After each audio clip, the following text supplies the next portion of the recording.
South Korea is now facing the threat of disappearing. And this isn't a metaphor. Literally, the country is shrinking due to a drastic population decline. Some experts even warn that in a few decades, half of Korea could vanish. In 2023, Korea's fertility rate was 0.72, the lowest in the world. Fewer people are having children. Fewer are getting married. And now, the number of deaths has surpassed births. What was once a distant concern is now becoming a visible reality.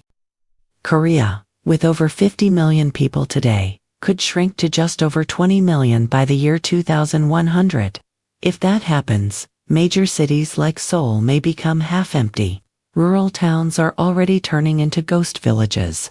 Schools are closing down due to a lack of students, and hospitals and public facilities will struggle to operate. At this rate, is Korea actually going to disappear? This question, once a meme, has now become a genuine fear about the future.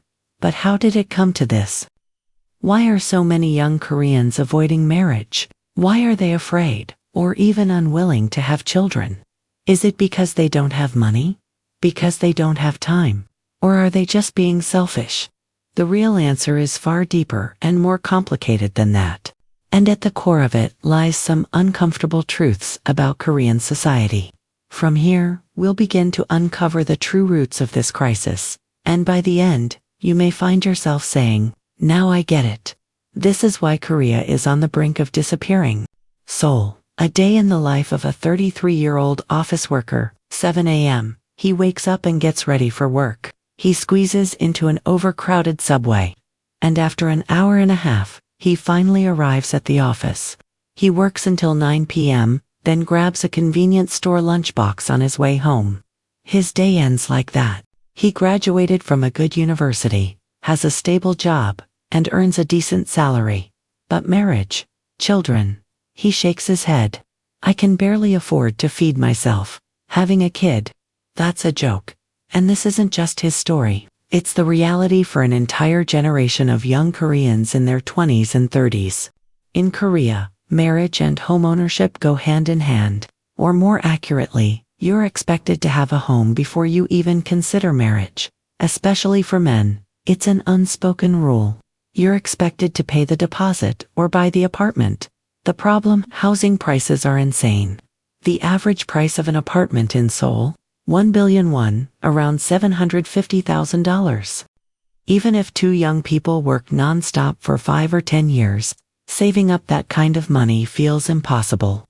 There's a growing belief that without help from both sets of parents, buying a home is simply out of reach. So they date, but they don't get married. And even if they do get married, they don't have kids. Why? We don't even have a place to live. How could we raise a child? And even the definition of a decent job is extremely narrow in Korea. Civil servant, major corporation employee, public school teacher.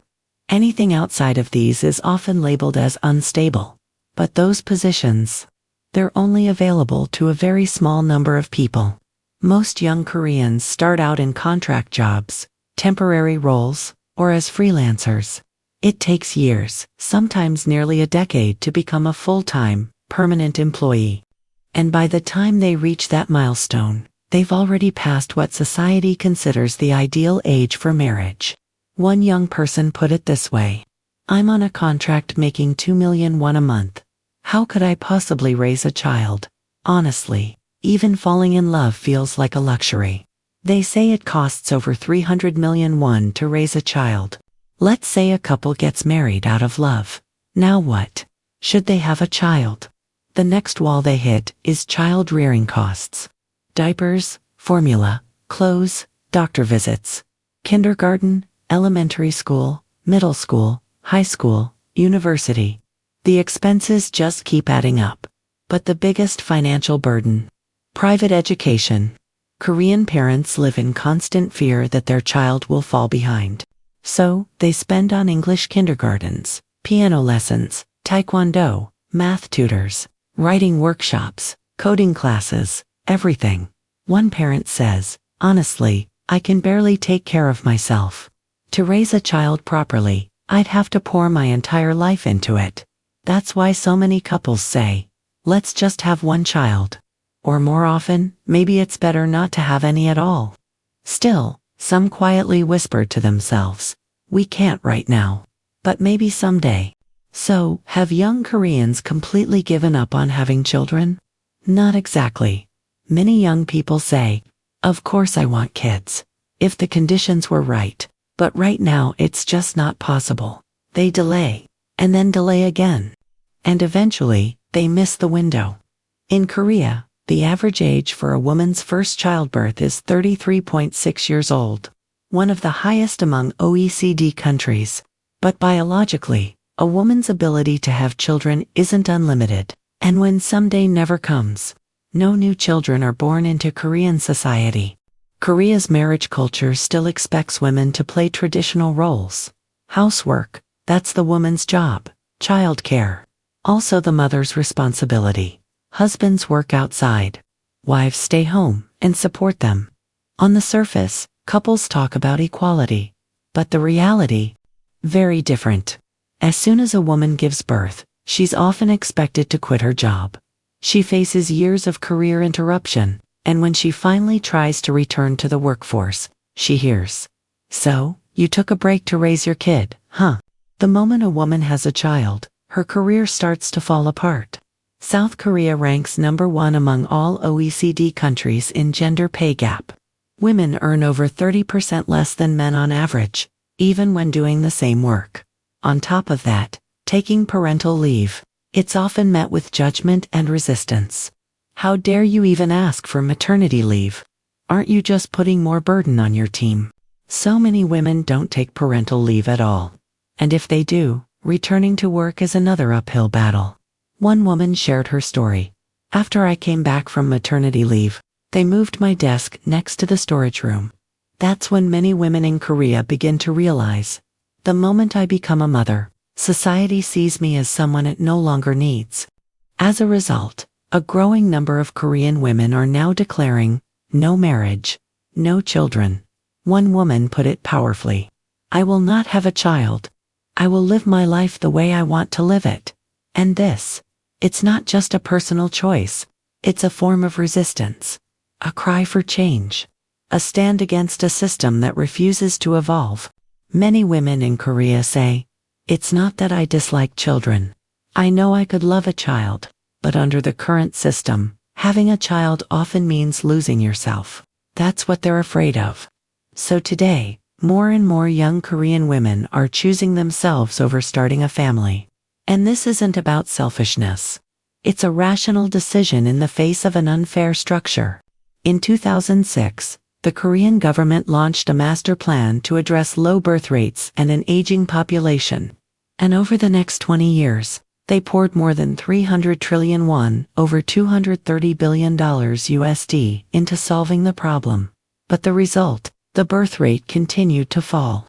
The government offered incentives, cash bonuses for new parents, partial childcare subsidies, benefits for families with multiple children.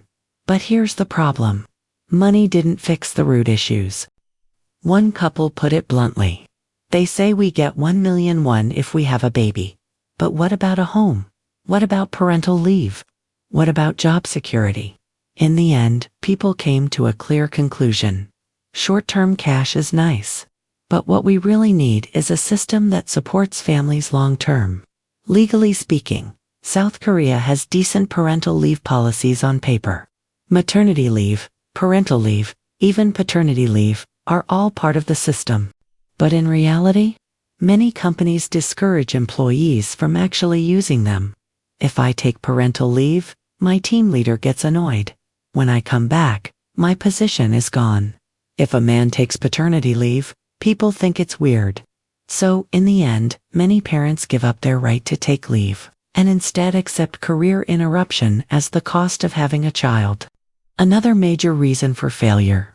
The crushing cost of private education. The government admits, we can't reduce private education unless we improve public schools. So they tried. They strengthened public education. And even eliminated killer questions. Those notoriously difficult exam questions that sometimes cover topics not taught in class. But what happened? Parents still say, I feel anxious if I don't send my kid to a private academy. Every other kid is doing it. How can mine fall behind? In the end, the slogan of strengthening public education failed to gain trust. It became just another hollow promise. And maybe, just maybe, this is where the real failure lies. The government spent money, but it never truly understood the lives of its people. Raising a child is not just a system. It's an emotional journey. Marriage is not just a contract. It's about trust. Having a child is not about a cash bonus. It takes courage. But today's policies, they fail to touch what matters most: people's hearts. On an online community forum, someone posted this question: if I have a baby, will my life get better? Hundreds of comments followed. No, it'll just get harder. Having a child in this era, that's just foolish. I'd feel guilty bringing a child into this hellish world. These people aren't being cynical. They're being realistic and trying to survive in a society that no longer makes space for dreams. Their strategy: forget dating, forget marriage, forget having kids. I'll live for myself instead. We see stories like this often on the news. A small rural town, the last remaining elementary school shuts down because there are no children left. In a city, a once bustling kids' play cafe, filled with laughter and strollers, is now just another fried chicken shop. And this is only the beginning. Korea's population is projected to drop to 39 million in the coming decades. Of that, 40% will be over the age of 65. A society where the elderly outnumber the young 2-to-1 is no longer a distant future. It's our next reality. But now, things must change. It's okay not to get married. It's okay not to have children.